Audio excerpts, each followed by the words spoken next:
Vivek Tumar, City Survey Superintendent and Additional Mamladar Rajkot. Sir, we are very glad to have you with us on our podcast. Uh, the topic for today is Special Intensive Revision Vishesh Gahan Punarikshan. The first question for you, sir, is SIR के बारे में और जानकारी दीजिए. जो SIR जो election commission ने जो डिक्लेयर किया है वो 2002 की यादी से मैच करके अभी मतदार का जो कायम रखना पात्र है कि नहीं रखना पात्र वो ऐसा बता रहा है. गुजराती में बोल सकते. एसआईआर में 2002ની અંદર જે મતદારનું મતદાર યાદીમાં નામ હોય એને જ આપણે આગળ ચાલુ રાખી શકીએ છીએ.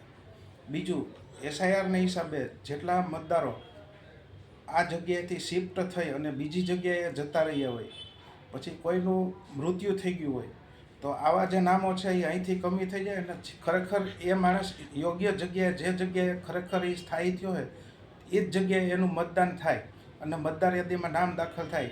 એના માટે ચૂંટણી પંચે આ સ્પેશિયલ રિવિઝન માટે આ કાર્યક્રમ રાખેલો છે.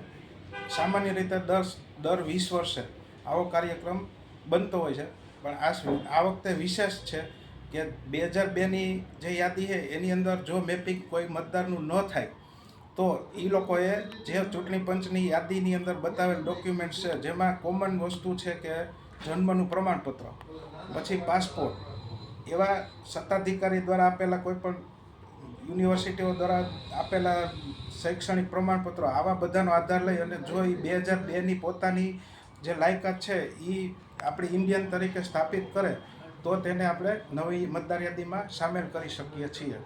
આ માટેનું રિવિઝન એટલે છે કે ખરેખર અત્યાર સુધી એવું હતું કે કોઈ મતદાર છે એ અહીંયા વસવાટ કરતો હોય અને એ અન્ય રાજ્યનો વતની હોય તો એનું મતદાર યાદીમાં ત્યાંય નામ ચાલુ હતું અને અહીંયાય નામ ચાલુ હતું. એની હિસાબે ડુપ્લિકેશનની પરિસ્થિતિ ઊભી થઈ હતી. એટલે હવે આ નવી યાદી બનશે એની અંદર સામાન્ય રીતે મતદાર એક જ જગ્યાએ ચાલુ રહી શકશે. सर मेरा दूसरा सवाल BLO के क्या काम है? બીએલઓ જે તે વિસ્તારના જે તે પાર્ટની અંદર ચૂંટણી પંચે એક નિયુક્ત કરેલી વ્યક્તિ છે. એ વ્યક્તિ એના પાર્ટની અંદર સામાન્ય રીતે 1200 મતદારોનો એક ભાગ હોય છે. એ ભાગની અંદર એ બીએલઓ છે એ લોકલ કોન્ટેક્ટ કરી અને અત્યાર સુધીના જે પુરાવા મેળવવાના હતા એ પછી એની મતદાર યાદી સાથે મેચ કરવાની કામગીરી, આ બધું કામ છે ને એ બીએલઓ દ્વારા થતું હતું. બીજું જે તે બીએલઓએ સ્થળ ઉપર જઈ અને દરેક મતદારનું વેરિફિકેશન કરેલ છે અને એને ખરેખર એનું જે 2002ની યાદીમાં જે મેપિંગ થઈ ગયું એ ઓલરેડી એણે કમ્પ્લીટ કરેલું છે. હવે જે બાકી જે મતદાર રહ્યા એ નિયર અબાઉટ 13 થી 14% એવા છે કે જે 2002ની યાદી સાથે મેચ નથી થઈ શક્યા. આવા લોકોનું આપણે આધાર પુરાવા લઈ અને પાછું એ લોકોમાં ખરેખર જો એ દાખલ કરવા પાત્ર હોય તો ચૂંટણી પંચે માન્ય કરેલા આધાર પુરાવા લઈ અને આપણે નવી મતદાર યાદીમાં સામેલ કરવા માટેનો આ કાર્યક્રમ ચાલુ છે. જેના માટે નોટિસની બજવણી, પછી મતદારને ખરેખર કોઈને કાઢી નાખવાનું થાય નામ તો એની પણ નોટિસ છેલ્લે એને આપવાની થાય તો એ બધી બીએલઓ મારફતે કરાવવામાં આવે છે. क्या आपके पास आम आदमी या फिर कॉमन सिटीजन आ सकते हैं? ચોક્કસ આવી શકે છે, પણ જે અત્યારે બધાના પાવર્સ આપેલા છે એમાં ભાગ રાજકોટ 69 ભાગ 1 થી 30 સુધીના સુનાવણીના જે અધિકાર છે એ સિટી સર્વે સુપ્રિન્ટેન્ડન્ટ અને મતદાર નોંધણી અધિકારી તરીકે મારી પાસે હોય.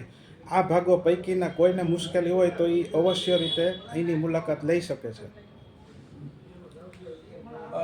कौन से डॉक्यूमेंट्स आपके पास आम आदमी SIR के लिए ला सकते हैं? ચૂંટણી પંચે 1 થી 12 ડોક્યુમેન્ટ્સ છે એ આના માટે માન્ય કરેલા છે. એ 12 ડોક્યુમેન્ટ્સ પૈકી કોઈ પણ એક જેનું 2002માં નામ નથી એવા વ્યક્તિને 2 ડોક્યુમેન્ટ્સ આપવા પડે છે. બાકી 2002 પહેલાંનું જો એની પાસે નામ હોય તો સામાન્ય રીતે ચૂંટણીની મતદાર યાદીમાં નામ હોય તો એને કોઈ ડોક્યુમેન્ટ્સ આપવાના રહેતા નથી. પરંતુ જ્યારે એનું નામમાં વિસંગતતા હોય કે એવા કોઈ કારણસર હોય તો એના માટે એને આધાર તરીકે અન્ય ડોક્યુમેન્ટ્સ રજૂ કરવા પડે, જેની યાદી ચૂંટણી પંચે એના ફોર્મની અંદર 1 થી 12 ડોક્યુમેન્ટ્સ માન્ય કરેલા છે. એ માન્ય પૈકીના કોઈ પણ ડોક્યુમેન્ટ્સ એ રજૂ કરી શકે છે. SIR आप क्यों कर रहे हैं? SIR એટલા માટે કરવામાં આવે છે કે 2002થી આજ સુધી જે મતદાર યાદી હતી એની અંદર કોઈ શિફ્ટેડ થયું, પછી ડેડ થઈ ગયું, તો આવા જે અંદર દાખલ થયેલા મતદારો હતા એ ડિલીટ કરવાના ને એવા કોઈ વ્યક્તિએ સામેથી કરાવેલા ન હોય તો SIR વખતે રિવિઝન થાય અને સ્થળ ઉપર જઈએ અને એની ખરાઈ થાય તો ખરેખર સાચા ચાલુ રાખવા પાત્ર મતદાર ચાલુ રહે અને નીકળવા પાત્ર મતદાર હોય એ નીકળી જાય, જેથી કરીને આ SIR છે આપણે ચાલુ અત્યારે યોजना ચાલુમાં છે. सर, अंत में सिर्फ मैं ये कहना चाहूँगा, sir, we want to thank you on behalf of the citizens of Rajkot for sparing your valuable time. Thank you very much. Thank you, sir.